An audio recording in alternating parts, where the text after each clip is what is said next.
many in Christ gave up all of that to follow Christ, brother. No, they didn't, bro. No, they didn't. They didn't give up. They didn't give up. No, they didn't. They didn't. Oh, they didn't. They didn't. They didn't. They didn't do that to follow Christ.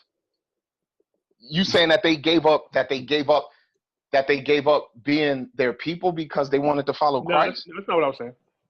You talking about owning and controlling resources from a place of power. That's what you said. You said you wanted to control resources. Not just from a place of power. I don't think he said that. He said that. Not what you think. Listen. That's a place of power. Like I don't. If he, you know what? Power as this evil dominating thing. Owning and controlling resources. That's hey, boss, I ain't got no problem. Hey, boss, I ain't got no problem with that statement. But let me ask you this: when the Israelites told Jesus, they said, "We be Abraham's children, and we be in bondage to no man." They were in bondage to the Roman Empire at that time, were they not? Right. So this is the point. You have a people who are oppressed in their own land, who Jesus is telling them, because you're not repentant, not only will your oppression not end here, but you will be scattered to the four corners of the earth. So if Christ say you're going to be scattered to the four corners of the earth until the times of the nations come to an end. Now, what are those people and their children through understanding looking for? A reconciling to God and a replacement. As you said, they're displaced. They're looking to be replaced back into their promised land. Now, God says in the prophets, you will build the former desolations, and where a man, he said, where a man will build with iron, you'll build with gold. And where a man will build with gold, you'll build with diamonds. He said, you will build better than your fathers did. And Zion shall be basically the beacon of the entire earth. So what I'm saying is, like you said, a lot of white people don't have that. God says this: there is no way he can do that for Israel without the rest of the nations being put in line. This is why Jesus rules with a rod of iron. So for some people, Jesus is someone they're looking for when they die, and they, you know, whatever the spirit realm is or whatever that is, you connect with him there in that kind of situation. But Christ is actually said to rule on the earth from Zion with a rod of iron, and with it he will smite the nations, and with the breath of his lips he shall slay the wicked. And he will cause the nations to practice war no more. And he will cause them to take their weapons of war and turn them into equipment to feed the people. And he said, and the men of the earth will learn to oppress no more. So the white individual, whatever ethnic groups you could point out, in Asia, and basically anywhere on the habitable earth where oppression is found, rightly so, under the Constitution of Zion, which will become the global world order, which is why the Bible talks about a proverbial 1,000-year reign of Christ. Why does it take 1,000 years? Because the Bible says that the nations at first will not willingly come. And with a rod of iron, you know what a rod of iron is? That's a chastising agent, rod. Symbolically, he's going to, with policy, cause the nations to slowly get themselves back to a certain way. So all I'm saying is, I'm not speaking this in the context of, hey, I'm comfortable hearing this, that, and the third. I could live in a palace like Daniel and still have a right, with my understanding, to desire that other thing that I know that God promises in his word. And what it sounds like to me is not everyone studies those things as much as they might study other parts of the Bible. But the 66 Biblios is meant for us to understand the totality of what God is doing for all of us. I understand what he's promising Israel, and I understand what he's promising all the sons of Noah. And I'll end it with this. He says, all nations of the earth will bring their glory into Zion. He said, the kings of the earth shall come from one Sabbath to another, and from month to month to worship the Lord. And he says this, he said, men out of different languages will grab hold to one who is known as a Jew and say, we coming with you to Zion because we heard the Lord is there. So we shall go there so we can learn of his ways and follow his paths. This is Christ. The second people talk about the second coming of Christ. And when I ask them, well, what is he going to do? They don't know, because it's written in the Old Testament. Ain't no just Jesus, the abstract king of our heart, who said Satan, while Satan run the earth, he want us to believe that anything about Jesus ain't got nothing to do with this planet. But God made this for his glory. He said, I'm going to put my tabernacle on earth among men, and I will be there. He said, Ezekiel, show them this. This is the place of the soles of my feet where I will sit forever in the midst of Israel. I will be their God, and they shall be my people, and all the nations of the earth shall come to me and bow before me. But people not teaching this because they're keeping God somewhere telescopes can't even see. But that's not what he's teaching in the Bible. And I understand that. And that's why that's what my hope is in and what I'm looking for. I can have $1 million here and still walk in somewhere and be called a nigga.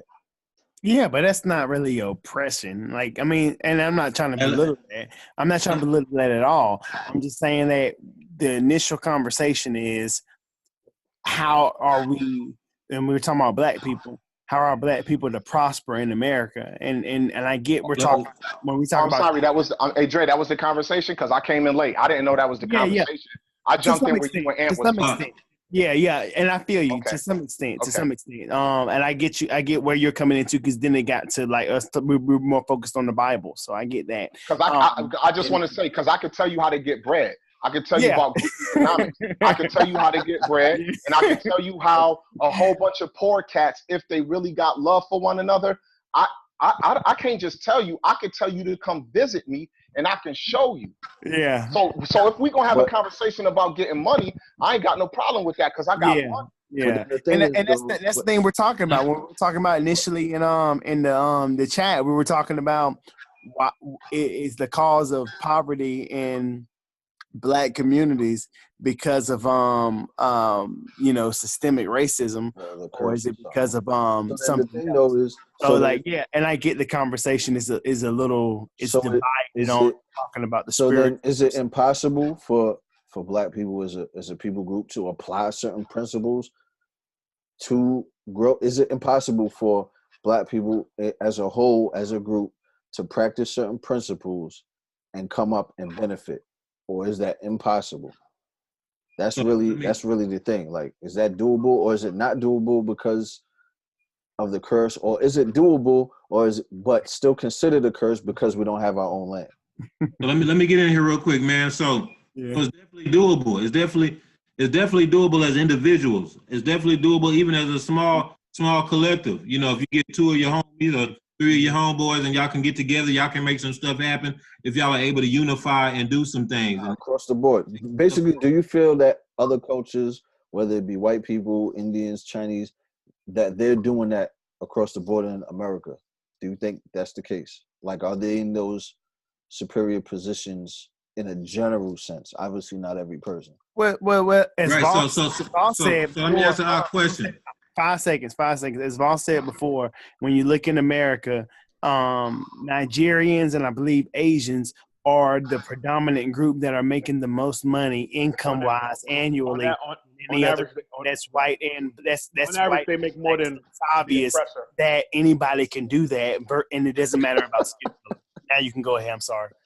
No problem, man. So I mean, you want to talk about Nigerians, bro? So that's another discussion, but I'll just throw this out there real quick and leave it at that. A lot of the Nigerians that come here are really not representative of the greater population of the Nigerians.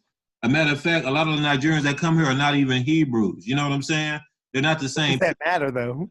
What does that matter? Because you were talking about the curse. You were talking about. I thought you were talking in reference to the curse and the curse on Hebrews. They don't have to be white to like the predominant group that's making money. Like right now, that's income wise, they're not white. I mean, unless you consider Asian. But I thought we already established that everybody that's not white are not Israelites, though. Everybody who's Black is not an Israelite. Right. So the narrative isn't about white people being dominant. It's about Israelites being the bottom. You know what? You know what's interesting about those numbers? Because if you want to talk about Nigerians and you want to talk about Asians, they don't even make up together. Them two people groups don't even make up 10% of the American population, and many of them also come here with money, and that's a fact. Now, this is the thing. No, and actually, many of them don't as well. No. What? No. Many of them come here. The highly educated among them, there are many who come here from their country with money. Right. Many don't. And they come here to go to college. Yes, Nigerians. Yes, hold on. I had to disagree with that one. Hold on. What I'm saying is that the culture that produces whatever it produces is not a culture. It's just, listen, you can imitate whatever culture you want. Yeah. The poor Asians have the same mindset toward education that the rich Asians do. That's all I'm saying. Oh, no, hey, Voss, that's fair. But what I'm saying is crib culture is the same. Yeah, that's fine.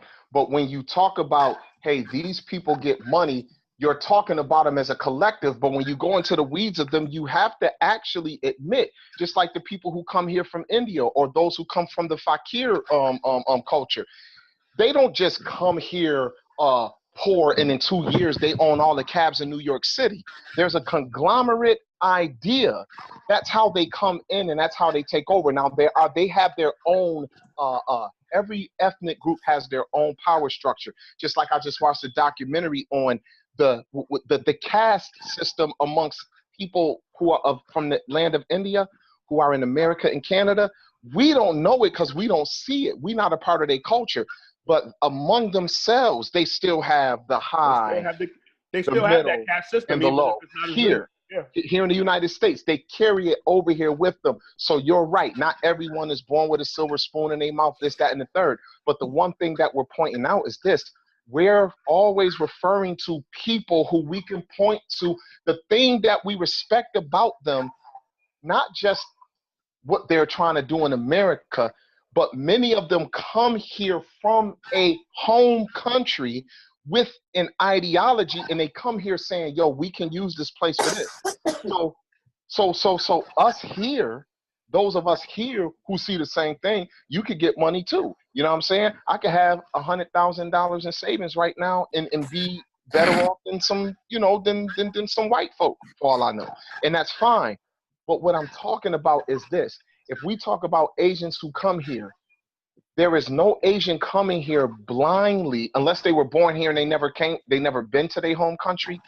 Their parents came here from a home country. And any time, I'm sorry, when you can point to a people group that have a base besides the place that they come to get money from, to me, it's like going to school. I'm going to go to this prestigious school and I'm going to get this education and then I'm going to go back home with this education.